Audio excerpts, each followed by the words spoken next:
Bonjour à tous, soyez les bienvenus sur Monaco Info. Les 28 et 29 juin auront lieu les séances publiques dans le cadre de la session législative de printemps. Nous allons aborder quelques sujets d'actualité avec le nouveau président du Conseil national, Christophe Steiner. Bonjour. Bonjour Vanessa. Merci de nous recevoir ici au Conseil national. Tout le plaisir est pour moi.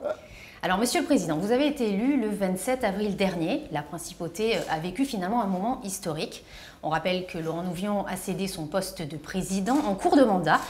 Tout simplement, dans quel état d'esprit êtes-vous aujourd'hui? Dans un esprit studieux, dans un esprit de travail, avec toute l'équipe qui était autour de moi, nous avons commencé et repris le travail législatif en y impulsant une nouvelle dynamique. Quelles sont les principales avancées sur le plan législatif finalement que vous souhaitez mettre en place?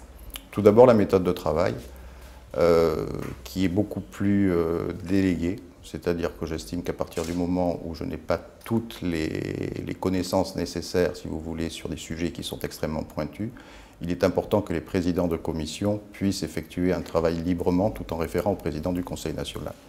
À ce titre, nous organisons des réunions hebdomadaires où nous discutons des projets de loi, des textes, et on fixe les directives. C'est au président de commission alors de mener leur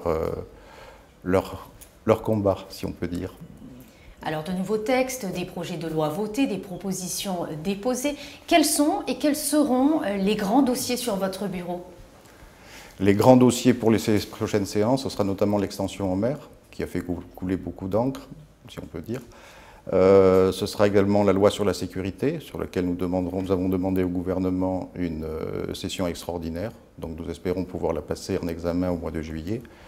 Nous avons également la loi sur le télétravail, et nous avons une proposition de loi qui concerne la diffamation et l'injure. On va y revenir dans quelques instants, puis nous entendrons les différents rapporteurs. Aujourd'hui, vous êtes à la tête de la Haute Assemblée. Finalement, quelles sont les grandes lignes de votre feuille de route? Il n'y a pas de feuille de route.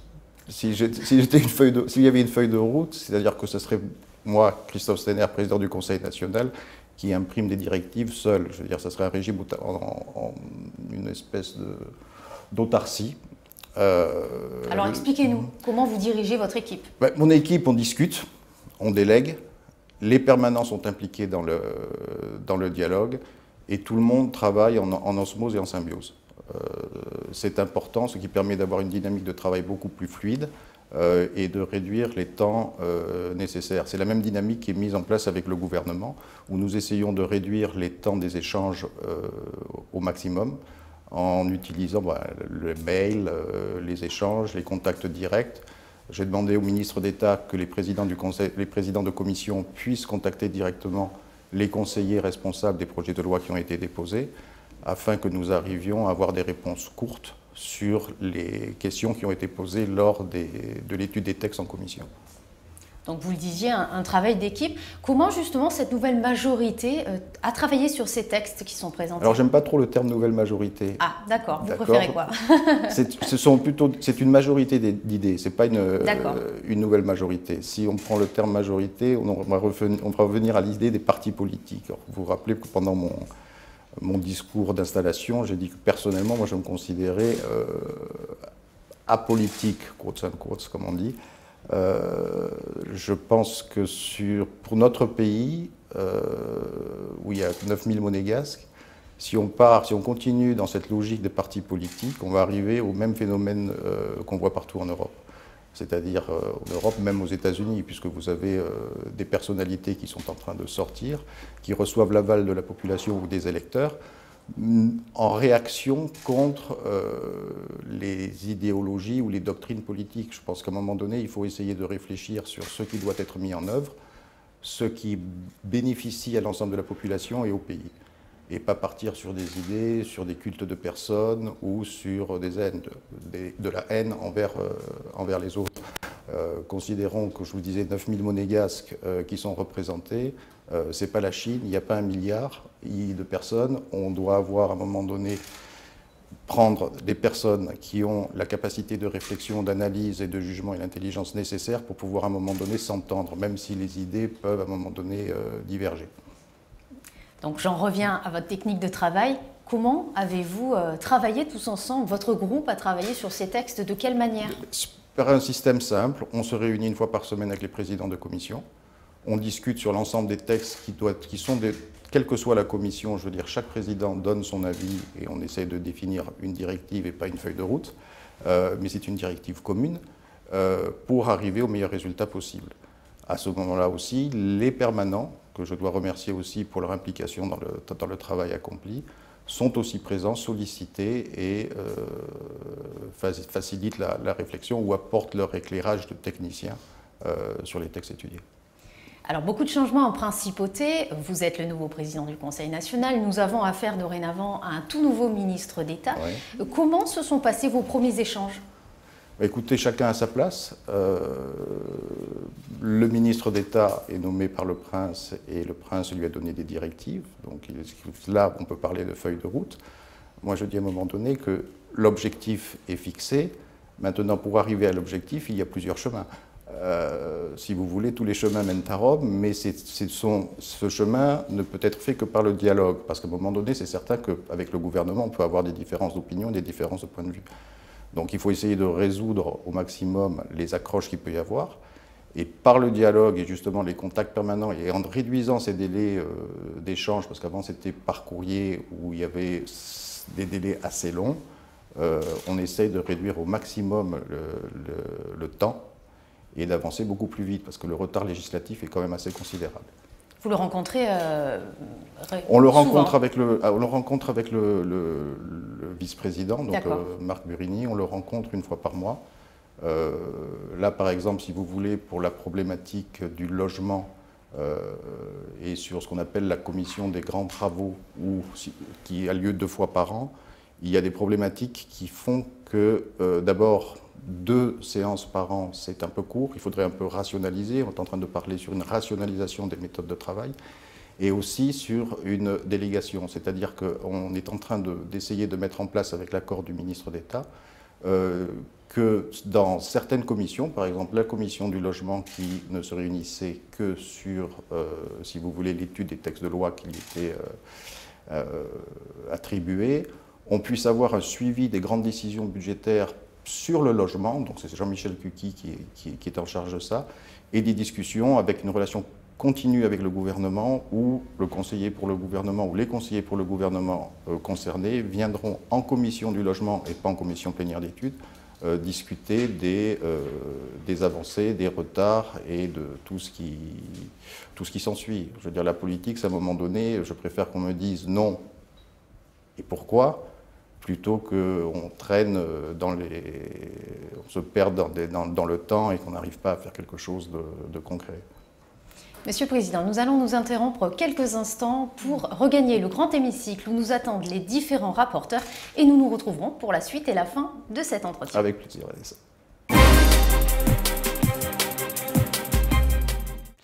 Nous avons donc rejoint le grand hémicycle. À mes côtés, Thierry Poirier, bonjour. Bonjour.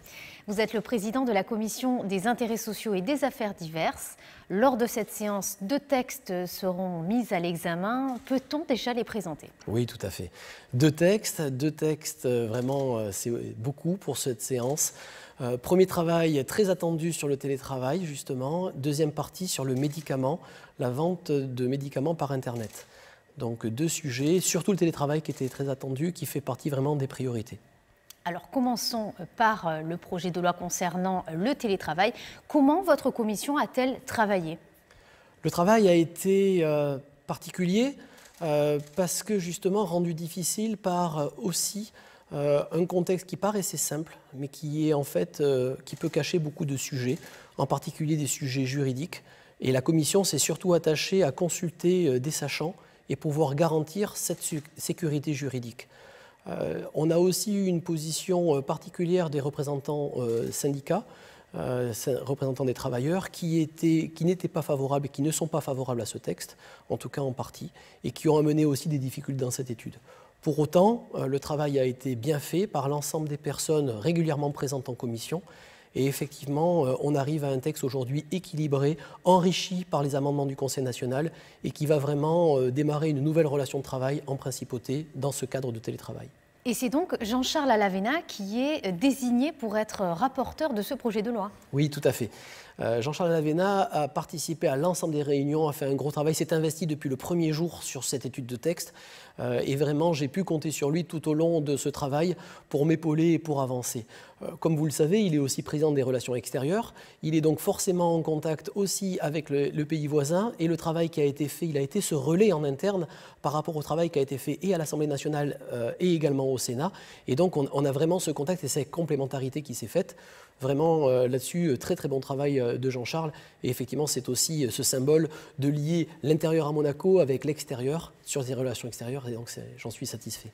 Et nous l'entendrons d'ici quelques instants. Également, Caroline Roguignon-Vernin, qui, elle, rapporte cet avenant concernant la sécurité sociale. Alors, c'est justement ce complément là aussi. Caroline, qui est ma vice-présidente particulièrement sur le travail et sur l'emploi, et qui justement s'est investie sur l'autre partie, sur l'accord de sécurité sociale du côté relations extérieures. C'est tout un symbole, mais effectivement, ça montre bien cette complémentarité que l'on a dans l'équipe et dans ce travail ensemble à travers les commissions. Un mot à présent sur ce projet de loi concernant le commerce électronique de médicaments. Quels sont les principaux enjeux de ce texte ? Alors, l'enjeu, j'ai envie de dire, excusez-moi, mais c'est presque une régularisation, c'est quelque chose qu'il fallait rattraper. En France, il est possible aux pharmacies de vendre des médicaments sur Internet, ça ne l'était pas à Monaco. On attendait aussi une loi de réforme de la pharmacie qui ne vient pas, d'où l'idée d'actualiser rapidement ce texte.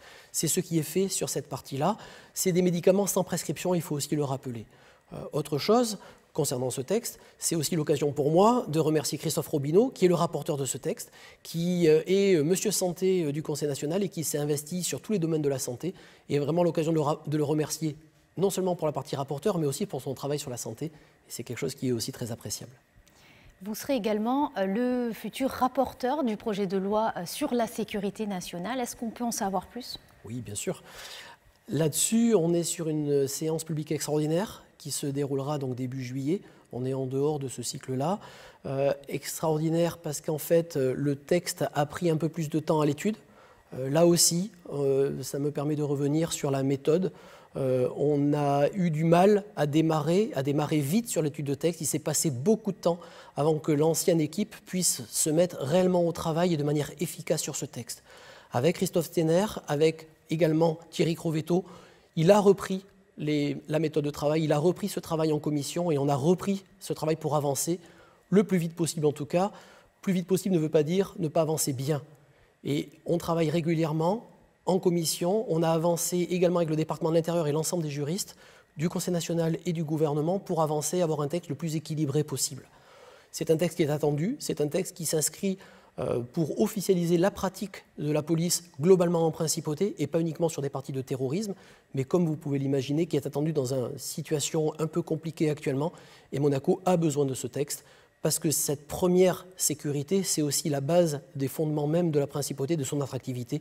Il faut que Monaco soit une place sécurisée. J'ai à mes côtés Jean-Charles Alavena. Bonjour. Bonjour. Vous êtes le rapporteur du projet de loi concernant le télétravail. Alors, dans un premier temps, pour que tout le monde comprenne bien, qu'est-ce que le télétravail ? Écoutez, le télétravail, ce n'est pas une idée du jour. Moi, je me souviens, quand j'étais dans mon école d'ingénieur, on parlait déjà au début des années 80 de télétravail, en s'appuyant sur les nouvelles technologies de l'information. C'est la possibilité pour des gens de travailler une partie de leur temps hors de l'entreprise, en s'appuyant sur les technologies de l'information, justement, qui créent ce lien avec l'entreprise. Donc, ce n'est pas du travail à domicile pour faire de la production, ce n'est pas du travail de consultant qui est chez lui, c'est un lien avec l'entreprise. Alors, ce texte a été déposé ici même au Conseil national en juillet 2014, renvoyé en séance publique en octobre 2014.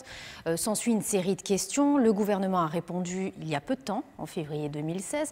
Comment on explique finalement ces longs mois d'échanges entre la Haute Assemblée et le gouvernement ? Des longs mois, mais pour corriger une chose, oui, le texte a été déposé en 2014. L'étude au niveau de la Commission des intérêts sociaux et affaires diverses a commencé, elle, un peu plus tard en 2015, parce qu'il y avait d'autres textes sur la table de la CISAD. Nonobstant, ça fait une année de travail à peu près, c'est long, beaucoup d'échanges, le texte est complexe. Thierry Poirier, président de la CISAD, a voulu recueillir beaucoup d'avis extérieurs, que ce soit au niveau des syndicats, au niveau d'entreprises, au niveau d'experts, des gens qui étaient favorables au texte, des gens qui étaient beaucoup plus réticents pour que la commission puisse se faire un avis. Le gouvernement a été très réactif dans ses échanges avec la CISAD et le conseiller de gouvernement en premier, ce qui a permis des échanges constructifs fréquents. La CISAD s'est beaucoup réunie sur ce texte-là, mais c'est un texte relativement compliqué quand on essaye d'en cerner tous les contours. Alors tout simplement, est-ce qu'on peut dire aujourd'hui que vous souhaitez mieux encadrer juridiquement cette activité ? La loi monégasque souhaite à la fois encadrer juridiquement et aider au développement. Le télétravail, ça n'est pas n'importe quoi pour n'importe qui. C'est un nouveau mode de travail qui permet aux salariés de passer une partie de son temps hors de son entreprise, que ce soit à son domicile ou dans un télécentre à proximité de son domicile, puisqu'on sait qu'un certain nombre de maires des communes environnantes ont l'intention de créer des télécentres pour servir de relais, justement. Mais travailler à son domicile, ça n'est pas travailler quand on veut, ça n'est pas non plus autoriser le patron à surcharger et à être intrusif dans la vie des salariés. Donc oui, il y a un cadre juridique qu'il fallait développer. La CISAD s'est attachée à proposer ce cadre juridique. Je crois qu'aujourd'hui, on est arrivé à un texte qui protège les deux parties. Voilà. De notre côté, il fallait aussi encourager le développement de l'activité, puisqu'aujourd'hui, à Monaco, on part de zéro. Je vous l'ai dit tout à l'heure, ça n'est pas une idée très nouvelle, mais elle met quand même du temps à se propager. Je veux dire, aujourd'hui, en France, il y a à peu près 15% de gens qui travaillent avec ce format. Dans les pays nordiques, un petit peu plus que ça. À Monaco, aujourd'hui, on démarre. Il fallait encourager les chefs d'entreprise à proposer le télétravail à leurs salariés. Il fallait encourager les salariés à l'accepter, donc trouver aussi un cadre administratif qui ne soit pas trop pesant. C'est ce qu'on a essayé de faire, c'est ce qui justifie ce qui peut apparaître comme un temps assez long. Donc si ce texte est voté, quelles seront les avancées pour la principauté ? Essentiellement et d'abord proposer aux chefs d'entreprise un nouvel outil. Voilà, ça n'est pas une obligation, c'est une possibilité supplémentaire. On sait qu'il y a un certain nombre de professions à l'intérieur des entreprises qui se prêtent parfaitement à une activité délocalisée, au moins une partie du temps. Il faut pouvoir le mettre en œuvre, c'est un outil de plus. Il faut pouvoir le mettre en œuvre dans de bonnes conditions. Et donc, la conséquence pour le chef d'entreprise, c'est aussi optimiser ses surfaces de travail. On sait que c'est un gros problème à Monaco, que le prix des loyers est très élevé. Donc un chef d'entreprise qui, par le roulement entre un certain nombre de salariés, va optimiser des postes de travail, va pouvoir faire grossir son entreprise, probablement embaucher de nouveaux salariés sans accroître ses surfaces. Ça, c'est le premier avantage évident. Il répond à une demande assez ancienne. Je veux dire, on sait, et les élus l'ont vu quand ils ont travaillé le texte sur les retraites il y a 5-6 ans maintenant, que l'équilibre des régimes de retraite impose un accroissement du nombre de salariés à Monaco, passer de 50 000 à 80, 100, 120 selon les hypothèses. Ça n'est pas sur nos 2 km² aujourd'hui qu'on peut accueillir facilement autant de monde. Le télétravail est un outil de plus qui permet d'accéder à ça. Conséquences complémentaires, on peut imaginer que si un certain nombre de gens travaillent à leur domicile, ça fera autant de voitures en moins le matin pour entrer dans Monaco ou le soir pour en sortir. On voit aujourd'hui que le problème est dramatique, que les files d'attente s'allongent matin et soir. C'est un petit outil de plus qui devrait contribuer à le régler. Alors vous êtes président de la Commission des relations extérieures. Pourquoi finalement avoir choisi d'être rapporteur d'un texte de la Commission des intérêts sociaux et des affaires diverses ? Parce que, nous le verrons donc le soir de la séance publique, ce n'est pas un texte, ce sont 2 textes qui sont proposés au vote des élus.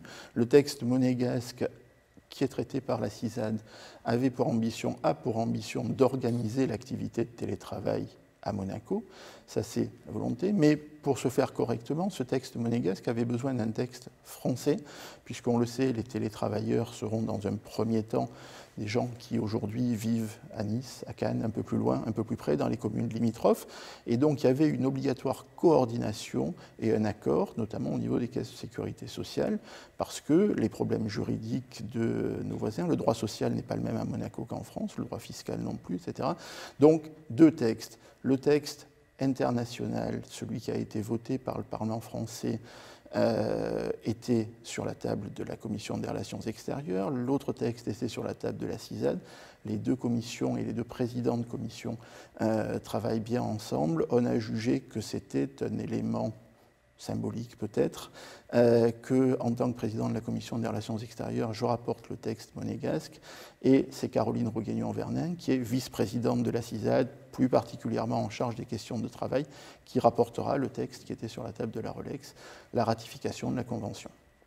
Jean-Charles Alavena, dernière question. Quels seront les obstacles à contourner, si je puis dire, pour arriver à faire voter ce texte ? Des obstacles, je crois qu'aujourd'hui on a fait largement le tour des problèmes qu'on peut trouver, on en a évoqué un certain nombre. Aujourd'hui, à travers la négociation de la Convention franco-monégasque, le gouvernement et le conseiller, je pense, ont réglé la plupart de ces questions-là. Il faut remercier nos voisins. Jean-Claude Guibal, député maire de Menton, président du groupe d'amitié France-Monaco à l'Assemblée, et Christophe-André Frassat, sénateur des Français de l'étranger, président du groupe d'amitié France-Monaco au Sénat, qui ont travaillé énormément pour que ce texte soit validé, adopté et voté. Il faut remercier l'ambassadeur de France à Monaco et son prédécesseur, qui ont aussi, dans le cadre des négociations, beaucoup travaillé et qui ont permis de lever beaucoup d'obstacles à sa négociation. Côté monégasque aujourd'hui, il faut convaincre que ce nouvel outil peut être utilisé par les entreprises, peut être utilisé par les salariés. Je crois que c'est le challenge, c'est la plus grosse difficulté. J'ajoute une chose, parce que c'était une volonté des élus, et notamment de la CISAD, la possibilité à relativement court terme de proposer aussi ces solutions de télétravail dans le cadre de la fonction publique, parce que le texte aujourd'hui est applicable au secteur privé. Nous avons eu une réponse du ministre d'État qui, sur le principe, s'est déclaré tout à fait favorable et est prêt à ouvrir toutes les discussions et les réflexions pour que ce texte puisse être étendu aux fonctionnaires. Il y a aussi aujourd'hui des agents de l'État notamment qui habitent en France et qui pourraient très bien travailler une partie de leur temps depuis leur domicile. À présent, Caroline Rougueignon-Vernin nous a rejoint. Bonjour. Bonjour. Vous avez été désigné rapporteur de ce texte de ratification de l'avenant concernant la sécurité sociale, en lien bien évidemment avec le télétravail. Quelle est l'importance de ce projet de loi ? Tout d'abord, je tiens à vous remercier de m'avoir posé cette question parce que c'est un sujet qui me tient particulièrement à cœur. En effet, depuis mon élection, je suis en charge du travail et de l'emploi, vice-présidente de la Commission des intérêts sociaux et des affaires diverses. Donc évidemment, le monde du travail m'intéresse beaucoup. Et en fait, la ratification de cet avenant a une importance, pour notre pays, a une vraie importance, et ça représente une vraie modernisation de notre monde du travail. Ça permettra, c'est indispensable d'ailleurs pour permettre au télétravail de se développer. Et ce télétravail, en fait, je vais vous faire un parallèle avec ce qui se passe. Je m'occupe aussi beaucoup de l'industrie. L'industrie permet d'exporter des produits, et donc avec cet export, ça permet à l'image de Monaco d'être présente au-delà de nos frontières. Et donc, grâce à ce télétravail, nous aurons la possibilité, également une possibilité virtuelle, mais de repousser un petit peu nos frontières avec des télétravailleurs qui travailleront pour un employeur monégasque, mais au sein de leur domicile qui sera situé en France. Alors, pour un temps limité, hein, ils seront partiellement en France, partiellement à Monaco. Donc, il était nécessaire de ratifier finalement cet avenant ? Nécessaire et même indispensable, en fait. Totalement indispensable. Parce qu'en fait, cet avenant permet à un télétravailleur installé en France, dans son domicile, de travailler pour une entreprise monégasque, domiciliée à Monaco, donc pour un maximum des 2/3 du temps, parce que le tiers restant, il sera obligé de travailler au sein du siège de l'entreprise à Monaco, et d'être en même temps que cela affilié aux caisses sociales monégasques. En fait, si nous ne ratifions pas cet avenant, ils seraient affiliés aux caisses françaises et aux caisses monégasques, parce que avant la ratification de cet avenant, c'est la caisse sociale du lieu où le travail est exécuté qui prime. D'où l'importance de cet avenant pour que le télétravail puisse se développer. Donc, est-ce que vous avez un message particulier à faire passer aux salariés en principauté? Ah oui, oui. Les salariés, je pense, vont être très intéressés par ça parce que c'est de nature à vraiment leur permettre d'améliorer leur qualité de vie. Effectivement, les salariés devraient être très intéressés par cette nouvelle loi, dans la mesure où ça leur permettra de réduire significativement leur temps de transport, comme ils pourront travailler chez eux une partie du temps. Leur qualité de vie devrait être réellement améliorée par ce dispositif et ils pourront mieux gérer leur temps personnel et leur temps de travail. En parallèle, le fait d'avoir moins de personnes sur les routes permettra de fluidifier la circulation, donc améliorant la qualité de vie de chacun, même de ceux qui viennent travailler à Monaco, éventuellement le bilan carbone. Et ça permettra, le fait de libérer quelques espaces de bureaux, ça permettra aux employeurs qui souhaitent développer leur entreprise de pouvoir également embaucher de nouveaux télétravailleurs ou travailleurs et par là même développer leur chiffre d'affaires et les recettes pour notre pays. Et finalement, vous rapportez un texte qui émane de la Commission des relations extérieures. Tout à fait. Cet avenant en fait, a été négocié entre avec les caisses sociales de Monaco et les caisses sociales françaises. Donc ça émane des relations extérieures.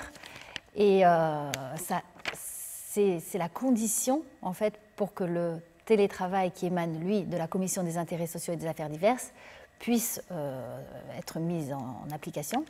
Donc ces deux textes sont intimement liés, d'où le fait qu'il émane des relations extérieures. Je tiens d'ailleurs à souligner l'implication du député maire Jean-Claude Guibal, qui a vraiment beaucoup œuvré pour que ça avance vite du côté français. D'ailleurs, la loi a déjà été promulguée en France. J'ai à mes côtés Marc Burigny à présent, rapporteur du projet de loi concernant la désaffectation du Larvoto. Bonjour. Bonjour Vanessa. Alors ce projet de loi concerne bien évidemment l'extension en mer, un important projet pour la principauté. Est-ce qu'on peut rappeler en quoi consiste-t-il ? Oui, bien volontiers. Vous savez que ça fait quelques années qu'on parle d'extension du territoire. Ce n'est pas quelque chose qui se fait tous les jours dans un pays d'étendre son territoire. Ce projet en particulier prend naissance il y a 3 ans avec un appel à concurrence du gouvernement. Alors à quoi il consiste ? Étendre notre territoire, comme vous l'avez dit, devant l'Anse du Portier, de 6 hectares. Donc la technique, ce sera des caissons en fouillis, du remblai. On aura une plateforme qui sera construite dans les 4 ans pour un coût d'environ 1 milliard d'euros. Ensuite, cette plateforme devra abriter des habitations privées pour à peu près 55 000 mètres carrés, des commerces pour 3 500 mètres carrés, il y aura un port de plaisance, etc. Donc c'est un projet essentiellement privé. Donc l'État va donner des terrains à des constructeurs privés pour qu'ils financent la dalle et pour qu'après ils construisent. Donc je veux dire, c'est un projet qu'il ne faut pas comparer à ceux qui ont connu l'extension de Fontvieille qui faisait 20 hectares et qui, elle, abritait vraiment des opérations beaucoup plus mixtes avec des appartements privés, une caserne de pompiers, un stade, des appartements domaniaux. Là, on est dans du privé, vraiment. Alors pourquoi finalement cette opération nécessite-t-elle une loi de désaffectation ? Alors, les lois de désaffectation sont une prérogative extrêmement importante du Conseil national. Qu'est-ce que ça veut dire, désaffectation ? C'est passer du domaine public de l'État au domaine privé de l'État. Et donc, la dalle, comme je l'ai dit avant, de 6 hectares, fera partie du domaine public de l'État. La désaffectation consiste à permettre à l'État, en désaffectant des parcelles du public au privé, l'État pourra céder ces parcelles justement aux promoteurs privés pour qu'ils puissent construire. Donc c'est très important, et c'est si important que c'est une condition sine qua non et suspensive pour que l'opération se fasse. Donc, et c'est aussi, les désaffectations sont très importantes pour le Conseil national parce qu'elles nous permettent une maîtrise du foncier par la vote de la loi. Alors cette extension en mer revêt un caractère particulier, on le sait. Comment la Commission des finances a-t-elle travaillé sur ce texte? Elle a beaucoup travaillé parce que c'était un projet complexe. Pour la première fois, tous les élus ont été destinataires du traité de concession, puisqu'il y a un traité de concession qui a été signé le 30 juin 2015. Ce traité de concession fait 150 pages et il y a 12 000 pages d'annexes. Donc le Conseil national a mandaté juristes et urbanistes pour justement essayer de travailler ce projet, de le comprendre, etc. Ensuite, traditionnellement, la Commission des finances a posé des questions au gouvernement.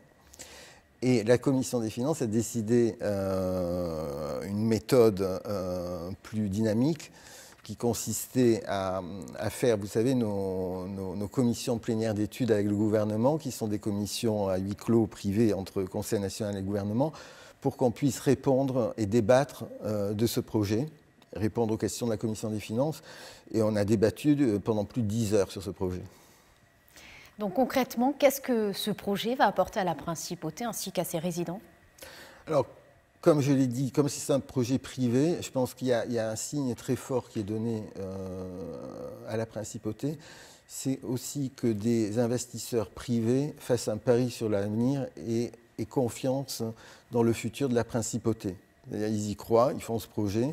Je l'ai dit, ça va coûter 1 milliard d'euros pour faire la dalle et pendant 4 ans, on ne va pas pouvoir vendre. Donc, je veux dire, c'est un risque qu'ils prennent, donc ils font vraiment, c'est un signe très fort pour la principauté. Après, évidemment, il y a des contreparties et des conséquences. Dans les contreparties, donc l'État cède des parcelles au domaine privé pour qu'ils construisent et qu'ils financent leur opération. En échange, l'État obtient 300 millions en coût de construction d'équipements publics. Il va par exemple y avoir une extension souterraine du Grimaldi Forum de 10 000 mètres carrés. Il va y avoir la construction d'un port de plaisance d'une trentaine d'anneaux. Il va y avoir la construction d'un parking de 156 places. Donc tout ça revient à l'État, ainsi que la colline, enfin, et des espaces verts. En plus de ça, l'État aura une soulte, c'est-à-dire on lui paiera 400 millions d'euros en échange de ces terrains. Après, il y a des conséquences évidemment indirectes pour Monaco au niveau budgétaire, puisque ces surfaces publiques vont être destinées à la vente. Et vous savez que sur la vente du neuf, il y a un taux de TVA de 20%. Donc, selon les estimations du gouvernement, devrait engranger dans les années à venir à peu près 600 millions d'euros en recettes de TVA. Il y a une chose importante aussi quand même, puisque j'ai rappelé en début d'entretien qu'il ne fallait pas comparer avec l'opération de Fontvieille, où il y avait des équipements vraiment publics, mais pas enterrés, mais publics, pour les monégasques, etc., pour la population. Et là, je pense qu'il manquait pour le Conseil national juste une petite chose à ce projet, c'est que la population puisse s'en emparer. Parce que, comme on l'a dit, ce n'est pas neutre d'étendre un territoire. Et le Conseil national aimerait vraiment, dans sa majorité, que ce projet soit l'occasion, justement, puisqu'on va avoir cette étendue devant l'Anse du Portier, d'avoir un projet urbanistique et architectural très cohérent jusqu'au Larvoto. Et on aimerait que ce soit l'occasion de refaire le Larvoto, puisque ça fait 50 ans qu'il n'a pas été touché. Le Larvoto, on a tous grandi au Larvoto. J'aimerais vraiment que la population ait vraiment une plage digne de Monaco, signée par un très grand nom, et qui s'harmonise justement dans tout ce quartier, et qu'on on est des Méditerranéens, on aime la plage, et qu'on devienne vraiment un pays de bord de mer, et que ce Larvoto soit un lieu d'échange, une vraie plage méditerranéenne. Ça, c'est un des grands vœux du Conseil national, et j'espère que le gouvernement fera tout pour obtenir cette contrepartie pour la population. Christophe Robineau, bonjour. Vanessa, bonjour.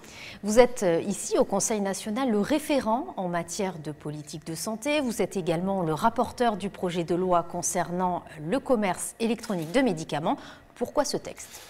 Écoutez, je crois, Vanessa, que ce texte était extrêmement important puisqu'il permettait d'apporter une réponse législative à une modalité de dispensation des médicaments qui nous manquait et qui est une forme de dispensation aujourd'hui importante puisque tous les pays s'en sont dotés. Et je crois que Monaco devait, dans la lignée de ce qui se fait ailleurs, s'aligner sur cet outil important. Alors, quels sont les objectifs de ce projet de loi ? Les objectifs, c'est de fixer les conditions dans lesquelles les officines vont pouvoir dispenser les médicaments. Je tiens à préciser d'emblée que les médicaments concernés par ce dispositif sont les médicaments qui ne sont pas soumis à ordonnance. C'est extrêmement important parce que ce sont des médicaments, je dirais, qui, même s'ils doivent être contrôlés par une officine, sont des médicaments qui peuvent être d'une certaine manière en vente libre, d'où la possibilité de les dispenser par la voie du commerce électronique. Est-ce qu'on peut parler des implications économiques ? Les implications économiques, je crois qu'elles sont importantes puisqu'elles vont permettre de donner, je l'espère en tout cas, un second souffle aux officines monégasques. Elles vont leur ouvrir un marché extérieur important. Elles vont permettre la vente de médicaments dans les pays de l'Union européenne. Et là aussi, petite parenthèse, de l'Union européenne parce qu'on voulait s'assurer de la qualité des médicaments qui vont être vendus par les officines monégasques. Le deuxième point important économique, c'est la création de structures de regroupement à l'achat qui vont permettre pour les officines de se fournir, je dirais économiquement parlant, au meilleur tarif et donc de dispenser ces médicaments au meilleur prix, au plus juste prix pour les personnes qui voudront les acquérir par ce mode de dispensation. Plus globalement, qu'en est-il du groupe santé que vous dirigez ici au Conseil national ? Alors le groupe santé, c'est quelque chose auquel je tiens beaucoup. C'est un groupe qui existe depuis de nombreuses années, depuis de nombreux mandats, qui a eu une petite vie jusque-là et vous savez l'importance que j'apporte à toutes ces questions. Je crois qu'on ne peut pas, dans un pays moderne aujourd'hui, faire l'économie de réflexion et de décision, de codécision sur l'avenir de la santé, sur les implications de la santé pour la population, implications en termes de santé à proprement parler, mais aussi il faut être responsable en termes économiques. La santé aujourd'hui, on le voit, coûte très cher en France notamment, pose de gros problèmes de financement. On est à Monaco dans une situation extrêmement favorable avec un gouvernement princier qui est très à l'écoute, je dirais, des professionnels de santé qui, tant qu'il le peut, leur apportent leur soutien. Mais je crois que de notre côté, on a une responsabilité. Le Conseil national ne peut pas rester indifférent à cette problématique. Et je crois qu'en tant que co-législateur et acteur de la vie politique monégasque, on se doit d'être présent sur ce terrain et apporter le plus possible notre contribution, nos solutions à ces problématiques qui vont forcément dans l'avenir peser de plus en plus lourd sur l'État et la situation financière de l'État, et notamment un sujet qu'on abordera très probablement dans les mois qui viennent, celui du financement de la dépendance. Thierry Crovetto, bonjour. Bonjour. Vous êtes le nouveau président de la commission de législation. Alors, avant de rentrer en détail dans les textes qui émanent de votre commission, peut-on en savoir plus sur votre récente prise de fonction ? Écoutez, tout va bien, tout se passe bien grâce au travail des permanents du Conseil national. Nous avons d'ailleurs enregistré un renfort qui va nous permettre d'envisager la fin de l'année avec sérénité. Comme vous le savez sans doute, je ne suis pas juriste à proprement parler, mais j'utilise le droit dans mon cadre professionnel et je vois mon rôle plutôt comme fixant les orientations et faisant travailler un petit peu l'équipe pour faire aboutir les textes. Alors, lors de ces séances publiques, une proposition de loi concernant l'injure et la diffamation arrive sur le bureau des élus pour être votée. Peut-on en savoir plus ? Oui, tout à fait. C'est une proposition de loi qui a été signée par l'ensemble des élus. Elle vise à renforcer la protection des victimes de la diffamation et des injures lorsqu'elles sont proférées en raison d'un caractère discriminant. Donc c'est une proposition de loi assez technique, somme toute, mais symbolique également. Un sujet d'actualité également au sein de votre commission, celui de la sécurité nationale. On en a souvent parlé. Où en est-on aujourd'hui ? Écoutez, nous en sommes presque au terme de nos échanges avec le gouvernement et notamment le département de l'Intérieur. L'enjeu est de trouver un juste équilibre entre le maintien de la sécurité nationale et le respect des libertés individuelles et de la vie privée. Donc concrètement, qu'est-ce qu'il manque à ce texte pour qu'il soit voté? Aujourd'hui, donc, nous en sommes aux échanges sur notamment un point qui concerne la composition et le mode de fonctionnement de la commission qui va justement autoriser les écoutes administratives notamment. Nous avons fait des propositions pour modifier justement son mode de fonctionnement, des propositions qui nous sommes allées dans la bonne direction et nous attendons un petit peu les échanges avec le gouvernement. On peut espérer donc un vote très prochainement, peut-être une séance extraordinaire? Oui, le texte sera voté en juillet, tout à fait. Il y aura une séance extraordinaire en juillet. Nous avons pris du retard jusqu'à fin avril sur ce texte. Nous avons besoin de ce délai pour parfaire notre étude législative. Et n'oublions pas que nous avons reçu du gouvernement les arrêtés ministériels uniquement le 10 juin. Thierry Crovetto, une dernière question avant de se quitter. Avez-vous un message particulier à faire passer, notamment à ceux qui mettent en avant le respect des libertés individuelles? Comme l'a dit le président Steiner, la porte du Conseil national est toujours ouverte. C'est un lieu où on doit traiter de ces sujets-là. D'ailleurs, nous allons organiser une journée d'études et de conférences sur le sujet des libertés individuelles à l'automne. C'est vraiment la preuve que le Conseil national est préoccupé par ces questions. Maintenant, la sécurité est un pilier fondamental du pays et de son attractivité. Nous vivons dans le monde des choses assez terribles au niveau du terrorisme, au niveau des instabilités. Donc notre législation doit s'y adapter, c'est fondamental et nous y veillerons, quitte à y revenir plus tard. Merci pour cet éclairage et je vous propose à présent de découvrir les expressions libres.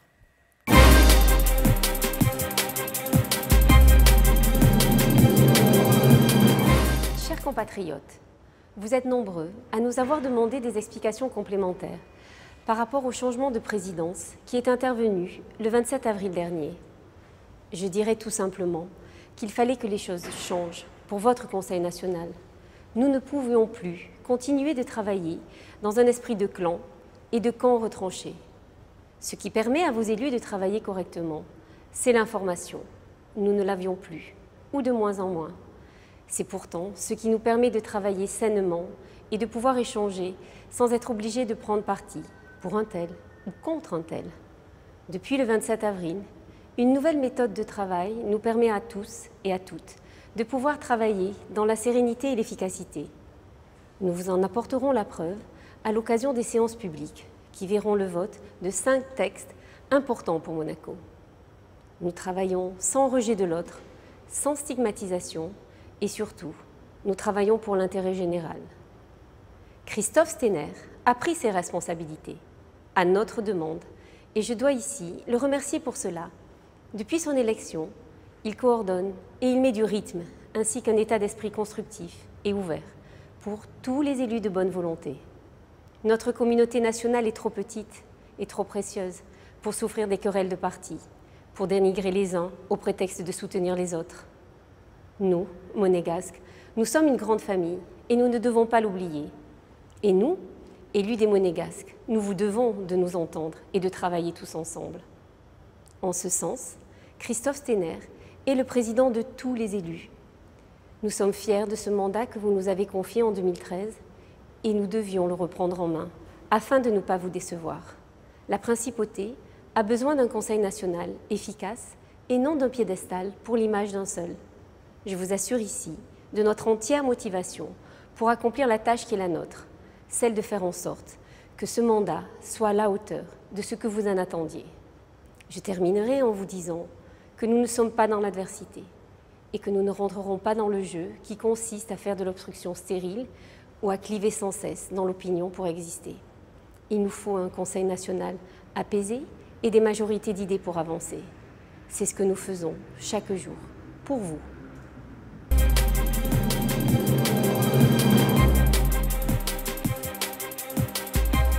Chers compatriotes, en cette fin de session de printemps, les conseillers nationaux sont au travail.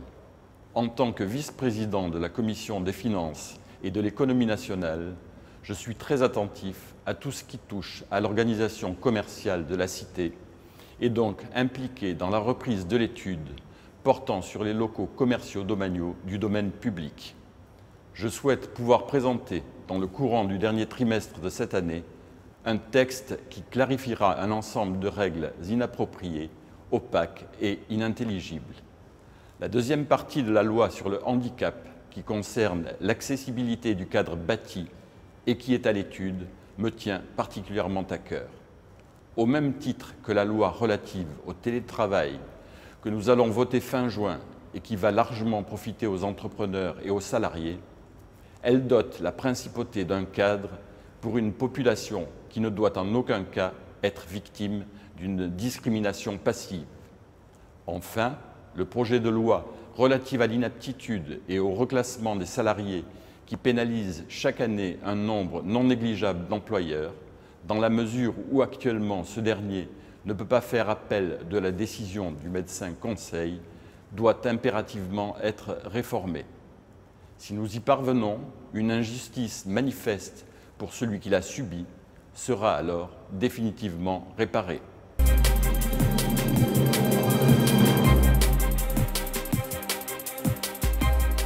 Mes chers compatriotes, le groupe parlementaire Horizon Monaco est créé, il est en marche, autour de Sophie Lavagna, Béatrice Fresco, Alain Ficini, Jacques Ritt, Pierre Svara, Claude Boisson, Christian Barilaro et moi-même. Nous nous efforcerons de coller au projet pour lequel vous nous avez élus en mars 2013. Mais également, ces jours qui viennent seront consacrés à l'extension en mer. Cette extension territoriale est tout à fait remarquable, c'est près de 6 hectares. C'est un projet clé en main qui nous a été proposé par le gouvernement il y a un an, sur lequel nous n'avons pas pu changer grand-chose. C'est un projet essentiellement privé. Donc nous nous sommes efforcés de nous intéresser à la qualité de la loi, du texte de loi, de façon à ce qu'il soit le moins attaquable possible et qu'il y ait moins de recours possible. Et également, nous sommes concentrés sur les contreparties de 3 ordres. D'abord, les contreparties financières, près de 400 millions d'euros de SOULT, près de 600 millions d'euros de TVA directe et indirecte, mais également les contreparties urbanistiques qui partent du Yacht Club et qui va jusqu'au Méridien. Mais également, ça inclut la rénovation, la réfection de l'ensemble du Larvoto, des infrastructures et des surfaces commerciales. Et enfin, les contreparties sociales. Après 2020 et la livraison de 160 logements de Testimoniaux 2, grâce à notre majorité, il faudra également livrer près de 80 logements par an correspondant aux besoins avérés des compatriotes. C'est ce que nous demanderons au gouvernement. Qui dit urbanisme dit également grand IDA, ou plutôt très grand IDA. Ça a été validé par le gouvernement. Cette option a été soutenue par moi-même depuis novembre 2014. Et également, je suis content et heureux que le gouvernement ait repris mon idée, lancée au budget 2016, de faire appel à des urbanistes architectes, des cabinets spécialisés pour réfléchir sur l'ordonnancement de tout le quartier, tout en protégeant les 200 familles de compatriotes au Cèdre et au Mélèze à un horizon de 7 ou 8 ans quand ils devront vraisemblablement déménager. Mais il y a également le sujet important de la sécurité. Vous savez que fin juin, dans cette session de printemps, ce projet de loi important ne sera pas voté en raison des tergiversations et du changement de méthode de cet assemblage majoritaire aujourd'hui aux affaires.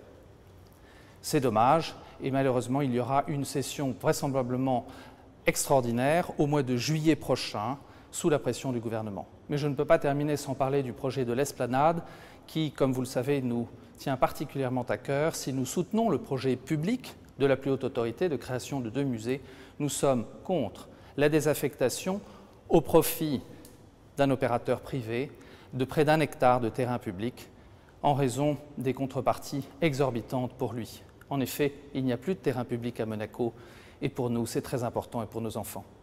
Je vous remercie encore et je vous souhaite un très bon été.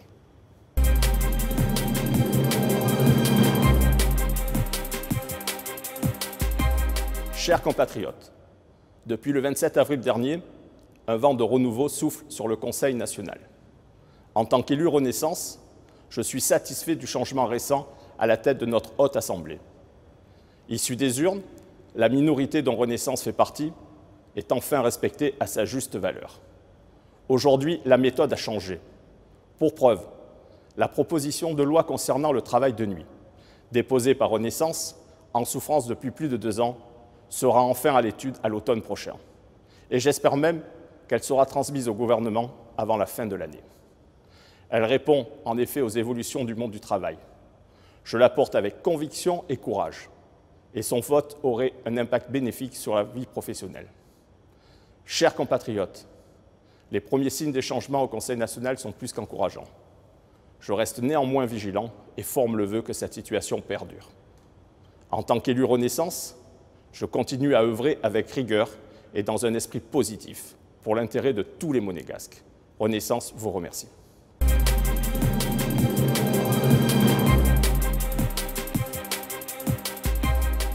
Bonjour à tous. Le Conseil national a récemment élu un nouveau président en la personne de Christophe Stener. Que cela change-t-il pour le groupe Union monégasque, la minorité issue des urnes? D'un côté, cela ne change pas grand-chose. La majorité élue en 2013 est toujours aux commandes.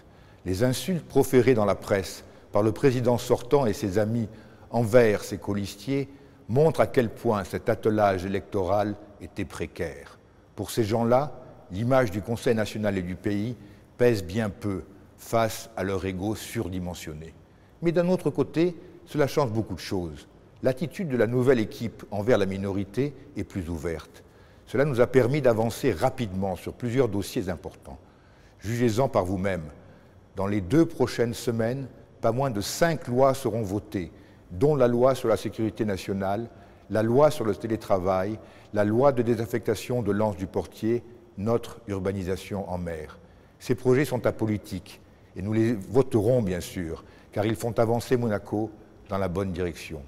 La nouvelle équipe a aussi repris l'étude de l'une de nos propositions de loi visant à effacer des discriminations entre les Monégasques. Il s'agit du pacte de vie commune. C'est de bon augure. Gageons que ce bon départ soit suivi d'autres avancées en ce qui concerne l'étude des propositions de loi sur la réforme du chef de foyer et sur le régime de protection future. Faire des femmes monégasques des citoyennes ayant les mêmes droits que les hommes et protéger nos aînés ne devraient pas être des sujets politiques. Monaco a besoin d'un Conseil national fort et en ordre de marche. Sans renier nos convictions concernant notamment l'amendement budgétaire et l'usine d'accélération, nous continuerons à travailler sans relâche pour que ce soit le cas. Merci.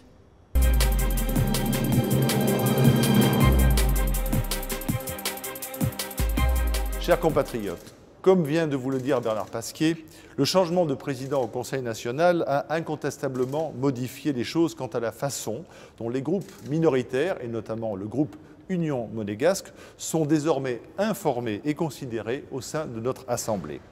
Nous restons cependant la minorité, puisque c'est la minorité que vous avez choisie, vous autres monégasques, la seule qui vaille, celle qui est issue des urnes.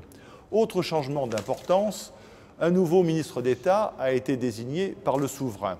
Et ses premières déclarations nous ont paru particulièrement intéressantes puisqu'elles faisaient état d'un désir profond de transparence. Ce désir de transparence correspond tout à fait à la vision que nous avons de la vie en commun avec le gouvernement. Le gouvernement et le Conseil national ne sont pas destinés à vivre en se regardant en chien de faïence. Nous devons impérativement avoir entre nos 2 institutions un regard confiant et serein.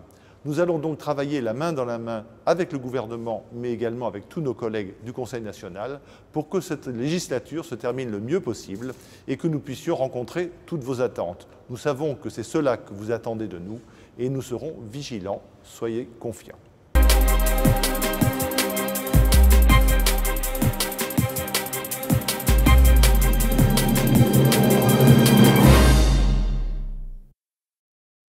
Nous allons reprendre cet entretien en ouvrant cette fois-ci un large volet législatif, Monsieur le Président.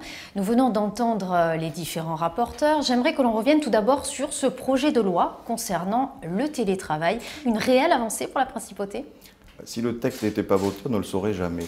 Donc, j'espère que ce texte sera certainement voté. Oui, je pense que ça va être une avancée. Le télétravail permet à un moment donné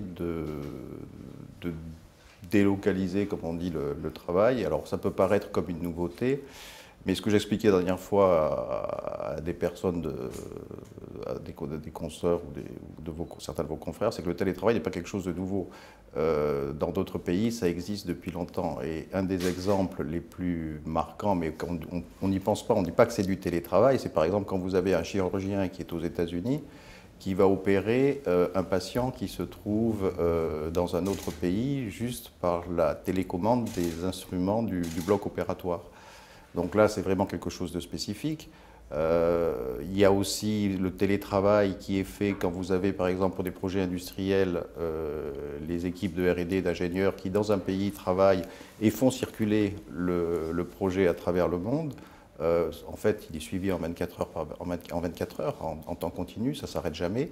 Mais là aussi, c'est du télétravail. Là, ça va être concerné tout d'abord les personnes du privé, puisque c'est un texte de loi qui est essentiellement consacré au secteur privé, où ça permettra aux employeurs d'autoriser leurs employés à rester chez eux un certain nombre de jours par semaine pour effectuer leur télétravail. Donc, je pense que du point de vue familial, du point de vue de la circulation et d'un tas de points de vue, ça pourra très certainement alléger beaucoup de problèmes. Nous avons aussi demandé au gouvernement qu'il étudie la possibilité que le télétravail soit mis en place dans la fonction publique. Donc il y a une réflexion qui est en cours au gouvernement, qui semble en bonne voie, où on pourrait peut-être arriver à ce que le télétravail, sous certaines conditions, soit utilisé dans la fonction publique. Mais ça nécessitera un autre texte de loi. D'un texte à un autre, parlons également de ce projet de loi concernant la désaffectation du quartier du Larvoto, qui concerne bien évidemment l'extension en mer. Il s'agit d'une étape décisive pour la principauté. Où en est-on aujourd'hui? Le texte devrait être examiné le 28 en séance publique. Ça fait 2 ans que le texte est à l'étude. Il y a eu des échanges qui ont été certaines fois très techniques, mais l'essentiel était bien entendu la contrepartie, c'est-à-dire qu'est-ce que les Monégasques pourront retirer de ce projet gigantesque. Donc il est certain qu'à un moment donné, il faut quelque chose de concret. On ne peut pas dire aux Monégasques, vous voyez, ça va rapporter tant d'argent, ça va remplir les caisses de l'État, qui va permettre à un moment de financer des projets urbanistiques ou immobiliers dans lesquels vous bénéficierez, par exemple l'hôpital ou autre. Il faut qu'il y ait quelque chose de tangible, de concret, qui soit lié à l'extension, qui soit une continuité urbanistique. Donc nous avons demandé au gouvernement à ce que le nouveau Larvoto, enfin le Larvoto, la plage du Larvoto, soit entièrement refaite en y mettant des surfaces commerciales pour les Monégasques, et qu'il y ait une continuité entre les deux. En fait, l'idée, ça serait d'arriver à faire pas une mini promenade des Anglais, mais il faudrait arriver à ce que Monaco ait enfin un bord de mer digne de ce nom, qui devienne un lieu d'échange et de convivialité pour tous. Monsieur le Président, avant de se quitter, cet entretien touche à sa fin. Est-ce qu'on peut dire un mot justement sur ce projet de loi en préparation concernant la sécurité nationale du pays? Oui, tout à fait. Je veux dire, c'est un projet important pour Monaco.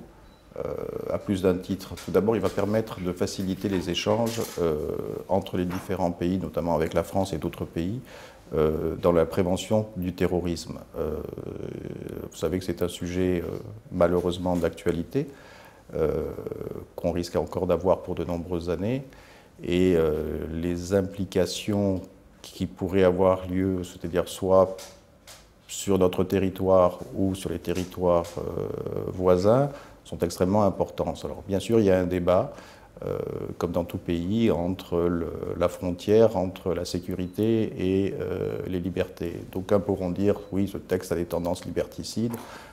J'ai tendance à penser que la première des libertés, c'est de pouvoir marcher dans la rue sans se faire descendre, si vous passez l'expression. Personnellement, ça je le dis, j'ai mes enfants qui étaient à Paris. Le 13 novembre, je les ai cherchés. Et je pense qu'à ce moment-là, ce texte concerne toute personne qui ont des proches et qui, à un moment donné, peuvent se trouver dans une situation, je dirais, difficile serait un euphémisme, mais douloureuse ou autre. Je pense qu'il faut tout mettre en œuvre pour que de tels drames ne se reproduisent pas. Merci, Monsieur le Président, de nous avoir reçus ici au Conseil national. Merci à vous. Et je le rappelle, les 28 et 29 juin auront lieu les séances publiques législatives à suivre en direct et en intégralité sur Monaco Info.